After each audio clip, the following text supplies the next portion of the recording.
नमस्कार प्रिय दर्शकों, स्वागत है आपका हमारे YouTube चैनल। दोस्तों, एक समय की बात है।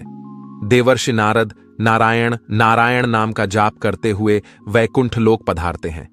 नारद जी को देखकर भगवान श्री हरि विष्णु कहते हैं, हे देवर्षि, पधारो वैकुंठ में तुम्हारा स्वागत है। आज अचानक ही वैकुंठ में आने का क्या प्रयोजन है? अवश्य ही कोई महत्वपूर्ण समाचार लेकर आए होंगे। नारद जी कहते हैं, हे प्रभु, अपने दास का प्रणाम स्वीकार। दर्शकों, हम कहानी शुरू करें और आप इस वीडियो में खो जाएं। इससे पहले अगर आप हमारे चैनल पर पहली बार आए हैं तो हमारे YouTube चैनल को सब्सक्राइब करें। प्रिय दर्शकों, अगर आप भी भगवान श्री कृष्ण को सच्चे दिल से मानते हो तो कमेंट में सच्ची श्रद्धा से जय श्री कृष्ण जरूर लिखें। कुछ जानते हैं फिर भी अनजान बन रहे हैं। इस ब्रह्मांड के कण कण में आप ही का वास है। मेरे भीतर भी आपका ही वास है। आप भली भांति जानते हैं कि मैं आपके पास किस प्रयोजन से आया हूं। भगवान विष्णु कहते हैं, हे नारद, मैं अवश्य जानता हूं तुम्हारे मन में क्या चल रहा है और आज तुम मानव जाति के कल्याण के उद्देश्य से ही यहां पर आए हो। इसीलिए तुम्हारे मन में जो भी शंका है निसंकोच होकर पूछ लो। नारद जी कहते हैं, हे प्रभु, यदि इस दास को आज्ञा दे तो आपसे मैं एक प्रश्न पूछने के लिए आया हूं। हे प्रभु, ब्रह्मदेव ने सृष्टि की रचना करते समय स्त्री और पुरुष का निर्माण किया था और दोनों को ही एक दूसरे के पूरक बनाया है। किंतु हे प्रभु, किन्नरों की उत्पत्ति कैसे हुई, जो न पूर्ण रूप से पुरुष है और न ही स्त्री है? भगवान विष्णु कहते हैं, हे देवर्षि, आज तुमने उचित ही प्रश्न किया है। तुम्हारे इस प्रश्न का उत्तर महाराज सुद्युम्न की कथा में छिपा हुआ है। देवर्षि कहते हैं, हे प्रभु, महाराज सुद्युम्न कौन थे और उन्हें किस कारण से स्त्री का शरीर प्राप्त हुआ था? कृपया आप मुझे महाराज सुद्युम्न का इतिहास विस्तार से सुनाइए। भगवान विष्णु कहते हैं, हे देवर्षि, आज मैं तुम्हें महाराज सुद्युम्न की कथा सुनाता हूं। इस कथा के माध्यम से तुम्हें तुम्हारे सभी प्रश्नों के उत्तर मिल जाएंगे। इसीलिए तुम इस कथा को ध्यान से पूरा जरूर सुनना। जो भी इस कथा को पूरा सुनता है उसके पापों का नाश होता है। देवर्षि कहते हैं, हे प्रभु, मैं इस कथा को पूरा अवश्य सुनूंगा। कृपया आप वह कथा मुझसे कहिए।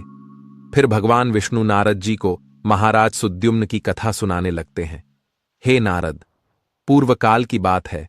पृथ्वीलोक पर महाराज सुद्युम्न नाम के एक राजा राज्य किया करते थे। वे बड़े ही पराक्रमी, धर्मपरायण, सत्य धर्म का पालन करने वाले शूरवीर और जितेंद्रिय थे। उन्होंने अपने कर्मों से कुल का गौरव बढ़ाया था। महाराज सुद्युम्न दानशूर और विद्वान थे। उनके राज्य की प्रजा उनसे अत्यंत संतुष्ट रहा करती थी। एक दिन महाराज सुद्युम्न घोड़े पर सवार होकर शिकार करने के लिए जंगल में चले गए। उनके साथ सिपाही और कुछ मंत्री भी थे। महाराज ने अपने कानों में कमनीय कुंडल पहने थे। उनके पास आजगव नाम का धनुष्य था और बाणों से भरा हुआ तरकस धारण करके वे जंगल में भ्रमण करने लगे। उसी जंगल के पास एक कुमार नाम का जंगल था जो बहुत ही सुंदर दिखाई पड़ रहा था। उस जंगल में हिरण, खरगोश, सुअर, मृग, शेर आदि प्राणी निवास करते थे। वह भयंकर वन सुमेरु पर्वत के निचले भाग में स्थित था। वह वन मंदार, तमाल, साल, ताड़, चंपा, कटहल, आम, कदम्ब, तट, महुआ आदि विशालकाय वृक्षों से भरा हुआ था। उस वन में दाड़िम, नारियल तथा केले के वृक्ष भी शोभा पा रहे थे तथा वह वन कुंद की पुष्पित लताओं से चारों ओर से घिरा हुआ था। वह वन दिखने में तो अत्यंत सुंदर किंतु भयभीत करने वाला था।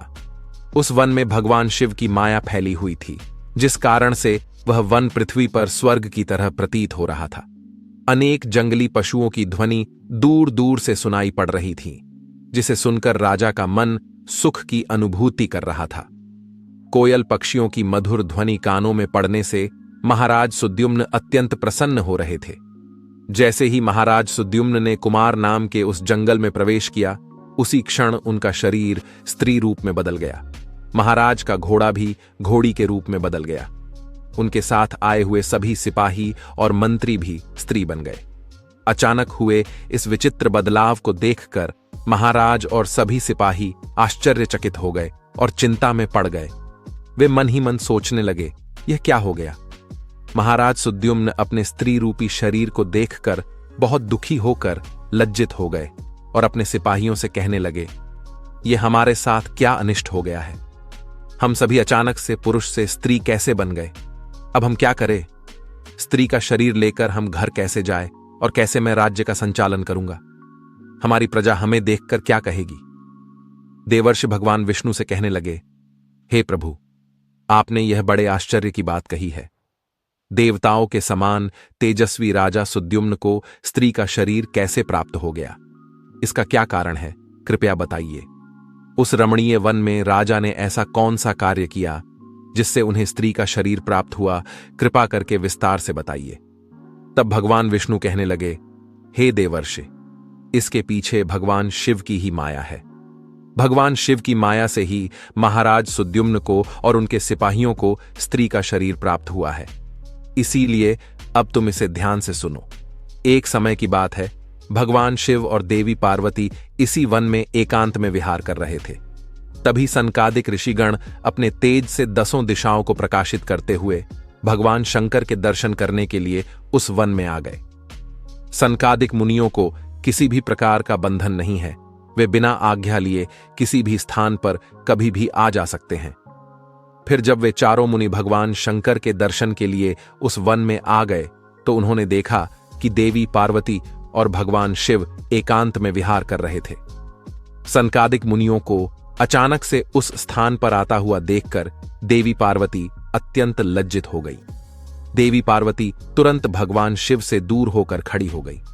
जब उन चारों मुनियों ने देवी पार्वती और शिवजी को एकांत में विहार करते हुए देखा तो वे तुरंत ही वहां से लौटकर नर नारायण के आश्रम की ओर चले गए। जब भगवान शिव ने पार्वती को लज्जित होकर दूर खड़ा हुआ देखा तो वे कहने लगे, हे प्रिय, तुम इस प्रकार से लज्जित क्यों हो रही हो? वे चारों तो हमारे पुत्र के समान हैं, उनसे तुम्हें लजाना नहीं चाहिए। देवी पार्वती कहने लगी, हे प्रभु, स्त्री को अपने पुत्र के सामने भी कभी पति के साथ विहार नहीं करना चाहिए। उसे सदैव ही मर्यादा में ही रहना चाहिए। आपने तो कहा था इस स्थान पर कोई नहीं आएगा, फिर हमारे एकांत में विघ्न निर्माण करने के लिए ये चारों मुनि कहां से आ गए? आप तुरंत ही कोई ऐसा उपाय कीजिए जिससे कोई भी इस वन में ना आए, नहीं तो मैं इस स्थान से चली जाऊंगी। तब भगवान शिव ने कहा, हे प्रिय, ठीक है, तुम्हारे इस दुख को दूर करने के लिए मैं अभी उपाय करता हूं। हे प्रिय, आज से ही इस वन में कोई भी पुरुष भूल से भी आ जाएगा तो वह स्त्री हो जाएगा। हे देवर्षि, उस दिन से जो भी उस वन में जाता है वह स्त्री बन जाता है। जो जो लोग यह जानते हैं कि उस वन में शिव जी की माया फैली हुई है, वे भूल से भी उस वन में नहीं जाते हैं। किंतु महाराज सुद्युम्न इस बात को नहीं जानते थे और वे अज्ञानवश अपने सिपाहियों के साथ उस वन में चले गए और शिव जी की माया के प्रभाव में आकर उनका पुरुषत्व नष्ट हो गया और वे सभी स्त्री बन गए। स्त्री का शरीर प्राप्त होने के बाद महाराज लज्जावश घर नहीं गए और उसी वन में इधर उधर भटकने लगे। स्त्रीत्व प्राप्त होने के कारण उनका नाम इला पड़ गया। इस प्रकार से महाराज सुद्युम्न इला के रूप में वन में अपनी सखियों के साथ इधर उधर भटकने लगे। एक दिन वे सभी वन में सुंदर जलाशय के पास खेल रहे थे। उसी समय चंद्रमा के पुत्र बुध उसी स्थान से गुजर रहे थे। अनेक स्त्रियों के साथ भ्रमण करती हुई उस युवती इला को देखकर चंद्रमा के पुत्र बुध उस पर मोहित हो गए। उस इला के सुंदर तथा मनमोहक रूप को देखकर बुद्ध जी मंत्रमुग्ध हो गए और उसी क्षण उनके मन में उस इला को पाने की इच्छा प्रकट हो गई। जब इला ने भी बुद्ध जी का सुंदर रूप देखा तो वे भी बुद्ध जी पर मोहित हो गई और उन्हें अपना पति बनाने के लिए व्याकुल हो उठी। इस प्रकार से इला और बुद्ध दोनों ने एक दूसरे को देखकर अपना प्रेम प्रकट किया। परस्पर अनुराग के कारण उन दोनों ने विवाह कर लिया और कुछ दिनों में उन दोनों के बीच संयोग हुआ। फिर बुद्ध ने इला के गर्भ से एक संतान को उत्पन्न किया जिसका नाम पुरुरवा रखा गया, जो आगे चलकर चक्रवर्ती सम्राट हुआ। पुत्र को जन्म देने के बाद भी वह इला उसी वन में रहने लगी। फिर एक दिन इला अपने पहले के पुरुष रूप को याद करके चिंता करने लगी। तभी उसने मुनिश्रेष्ठ वशिष्ठ जी का स्मरण किया। इला के द्वारा स्मरण करते ही मुनिवर वशिष्ठ जी उस स्थान पर प्रकट हुए। मुनि वशिष्ठ जी इला से कहने लगे, हे देवी, आप किस कारण से दुखी हैं? यदि कोई गोपनीय बात ना हो तो तुम मुझे तुम्हारे दुख का कारण बताओ। तब वह इला वशिष्ठ जी से कहने लगी, हे मुनिवर, इस वन में आने से पहले मैं एक पुरुष थी। मेरा नाम सुद्युम्न था, किंतु इस वन में आते ही मेरा शरीर स्त्री का बन गया है। ऐसा किस कारण से हुआ, कृपया मुझे बताइए। तब मुनि वशिष्ठ जी कहने लगे, हे देवी, शायद तुम नहीं जानती होगी, इस वन में भगवान शिव की माया फैली हुई है। उन्होंने इस वन को ऐसा श्राप दिया है कि जो भी पुरुष इस वन में आएगा वह स्त्री बन जाएगा। उन्हीं भगवान शंकर की माया के कारण तुम्हें स्त्री का शरीर प्राप्त हुआ है। फिर वह इला कहने लगी, हे मुनिवर, कृपा करके मुझे मेरा पूर्ववत शरीर प्रदान कीजिए। मेरी प्रजा मेरे बगैर दुखी है। मैं ऐसी हालत में अपने राज्य में नहीं लौट सकती। मुनि वशिष्ठ जी से महाराज सुद्युम्न की ऐसी अवस्था देखी नहीं गई। महाराज बड़े शूरवीर और पराक्रमी थे, किंतु शिव जी की माया के कारण उन्हें स्त्री का रूप प्राप्त हुआ था। वशिष्ठ जी कहने लगे, हे वत्स, तुम चिंता मत करो, मैं भगवान शिव से प्रार्थना करके तुम्हारी सहायता करूंगा। तब वशिष्ठ जी ने उसी स्थान पर समस्त लोकों का कल्याण करने वाले भगवान शंकर की आराधना करना आरंभ किया। भगवान शंकर वशिष्ठ जी की आराधना से अत्यंत प्रसन्न हुए और साक्षात उन्हें दर्शन देकर कहने लगे, हे मुनिवर, मैं आपकी भक्ति से अत्यंत प्रसन्न हूं। आपको जो भी मनोवांछित वर चाहिए उसे मांग लो।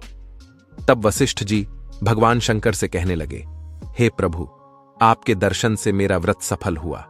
हे भोलेनाथ, मेरी बस यही कामना है कि आप मेरे शिष्य महाराज सुद्युम्न को पुनः पुरुष बना दीजिए। फिर शिव जी ने कहा, हे मुनिवर, मेरी ही माया के कारण सुद्युम्न को स्त्री का शरीर प्राप्त हुआ है, इसीलिए मैं ही इसे पुरुष का शरीर प्रदान करता हूं। किंतु राजा सुद्युम्न 1 मास के लिए पुरुष बने रहेंगे और 1 मास के लिए वे स्त्री बने रहेंगे। इतना कहकर भगवान शिव उस स्थान से अंतर्ध्यान हो गए। इस प्रकार से वशिष्ठ जी की कृपा से और भगवान शिव के आशीर्वाद से महाराज सुद्युम्न को 1 मास के लिए पुरुष का शरीर प्राप्त हुआ और वे अपने राज्य में लौट गए और सुखपूर्वक राज्य करने लगे। जब महाराज पुरुष के रूप में होते तो वे अपने नगर में जाकर राज्य किया करते थे, और जब वे 1 मास के लिए स्त्री के रूप में होते तो वे वन में आकर ही रहने लगते थे। महाराज के ऐसे विचित्र व्यवहार से उनकी प्रजा त्रस्त हो गई और वे पहले की तरह महाराज सुद्युम्न का सम्मान भी नहीं करने लगी। इधर महाराज के स्त्री रूप में रहते हुए बुद्ध से उन्हें जो पुत्र प्राप्त हुआ था, जिसका नाम पुरुरवा था, वह जवान हो गया। तब महाराज सुद्युम्न ने उसे अपना राज्य सौंप